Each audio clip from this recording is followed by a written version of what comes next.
I'm gonna add a layer. Make sure it's gonna be on the top of this, so usually you select the top layer to add it, and so it will just add it on the top. And then this time I'll add a second layer. So the next one will be, I'm gonna call it spring, and the top one will be mask 2. Doesn't matter what you name it, you just have to remember which one is what. Okay, so I'm gonna work on the mask first. I'm gonna type spring and position it around here. So if I drag my timeline, it's gonna be around there, so that's okay. So what I'll do is I'm going to insert a keyframe at the end of this, because that's where it's going to end.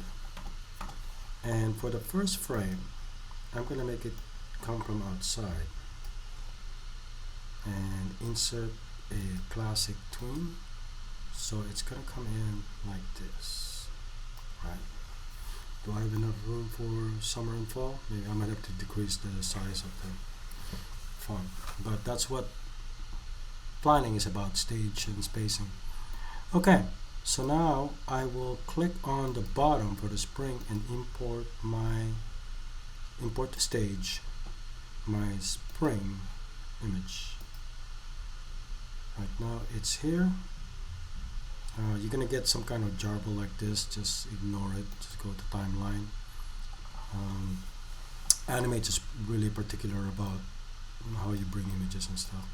So like I said, you have to kind of make sure where you are on your stage, so make sure you click in. Right now I know this image is very big, so the first thing you have to do is transform it to fit.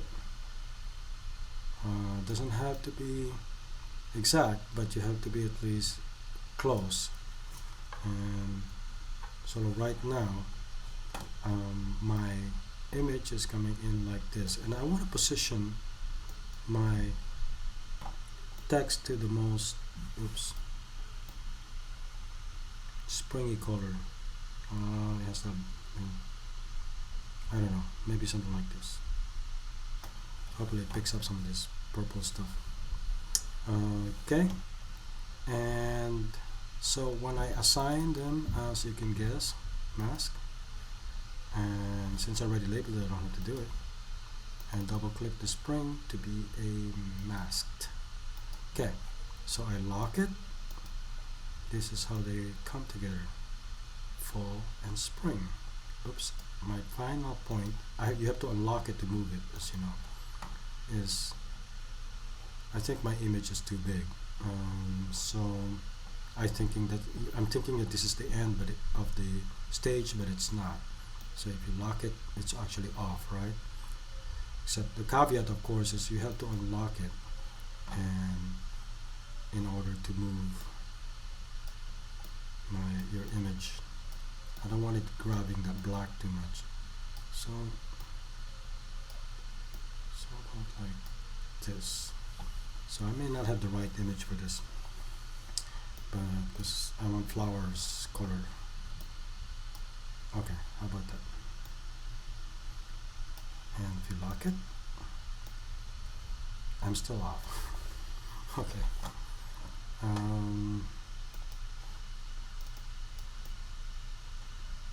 about if I move the image?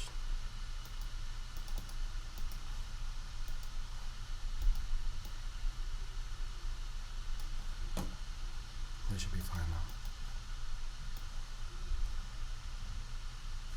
Okay. So I'm gonna do one more, and you can guess where it's gonna go.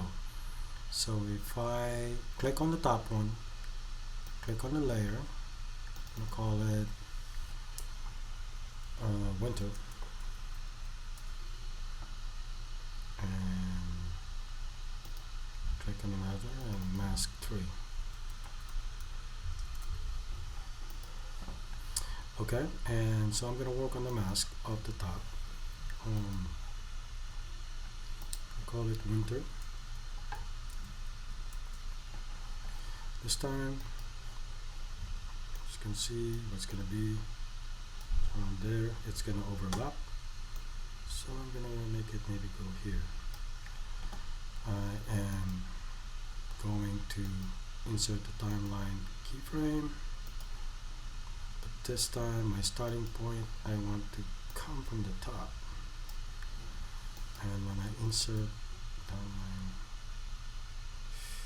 classic tween, it's gonna come like this from the top.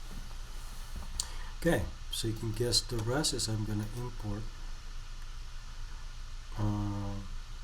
the stage, this. So now this is really big.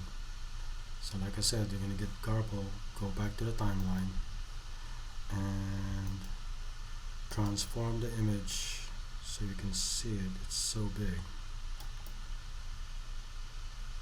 What I do sometimes is just it stretches from side to side.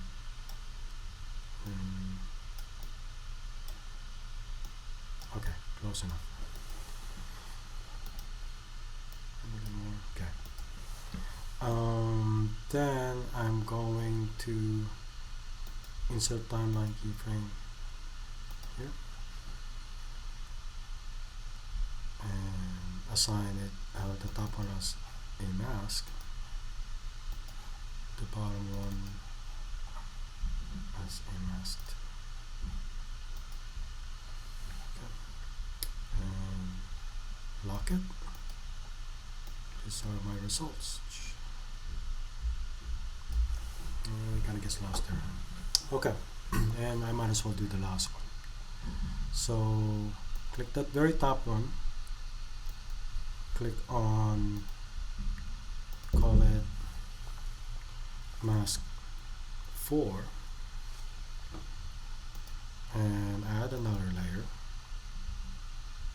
You have to drag it to the top because the mask is on top, and as you can guess, it's summer. Okay, so click on the mask. We're gonna type in summer. Oh, I forgot to tell you that we've done this before, that we have to grab a font that's thick, right, as you can see, so we grab more images when we're text masking. So I'm gonna position it, my guess it's in the bottom like this as it comes in. Like that, little room. Okay, so I'm gonna insert a timeline keyframe and do the classic tween. So it's gonna come this. Right now there's no tween, so I want the summer to come maybe from an angle this time. That's the summers there, and it's gonna end up there. So actually it's the mask, but we're gonna change its starting point maybe from an angle like that. Right? So they're all kind of from like. Okay, so I'm gonna bring my image right here, import to stage, summer, final image, which is going to be, like I said, more garble. Go back to the timeline, transform this, get a bearing on where our stage is. Pardon me.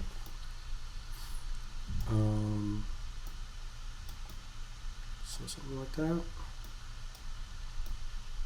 And we know that the image is kind of in the bottom, the text. So I'm gonna kind of grab as much of this.